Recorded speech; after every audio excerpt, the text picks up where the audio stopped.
मित्रांनो, आपल्या सर्वांच्या आवडते आणि बाकासूरचे कट्टर समर्थक फौजी मित्रांनो, आपण आज बघतोय बऱ्याच ठिकाणी गॅसचा प्रॉब्लेम आहे. लोक चुलीवरती आलेत.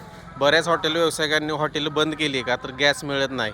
पण आपल्या सर्वांचे आवडते फौजी अजून देखील बघा आपल्यासाठी ना आपल्या प्रेक्षकांच्यासाठी चुलीवरती का होईना पण प्रेक्षकांना मैदानामध्ये येऊन दालचा पुलाव असेल आस्वाद देत आहेत. आणि कष्ट किती करावं लागतं हे बघू शकता तुम्ही. पुढं समोर फौजी आहेत आणि ऊन किती बघा. फौजी नमस्कार.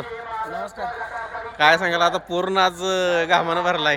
हो, कारण चुलीवर करायला लागतं ना, हां, त्याच्यामुळे हीट भरपूर आहे, त्याच्यामुळे आम्हाला गॅसचा एवढा तुटवडा चालू आहे. बऱ्याच हॉटेल व्यावसायिकांनी व्यवसाय बंद ठेवलेत. नाही. पण तुम्ही कुठेतरी तुमच्या आपण नाही बंद प्रेक्षकांचं ठेवणार, कारण प्रेक्षकांना चांगलं खायला भेटलं पाहिजे हां आणि त्यांना त्याचा खंड नाही पडला पाहिजे. हां हे आपल्या डोक्यात आपल्याला थोडा त्रास झाला तरी चालेल, पण दालचा राईस बंद होणार नाही, कोरडा बंद होणार नाही. आज सगळं चुलीवर बंद होणार. बरोबर आहे. कुठेतरी लोकांना पैसा दिसतो पण कष्ट किती आहे याच्या मागं.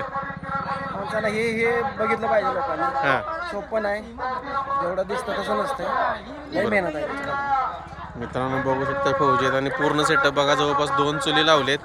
पण त्यांनी हार मानलेली नाही. एवढा मित्रांनो प्रॉब्लेम वगैरे चालू आहे. पण कुठंतरी गॅसवरती स्वयंपाक वगैरे करून आपल्या घरगुती पद्धतीनं प्रेक्षकांसाठी आणि बाकासूर प्रेमींसाठी सगळ्या बैलगाडी क्षेत्रातल्या प्रत्येक व्यक्तीसाठी ते कष्ट करतायत आणि कुठंतरी त्यांच्या खाण्यापिण्याचा फौजी विचार करतायत.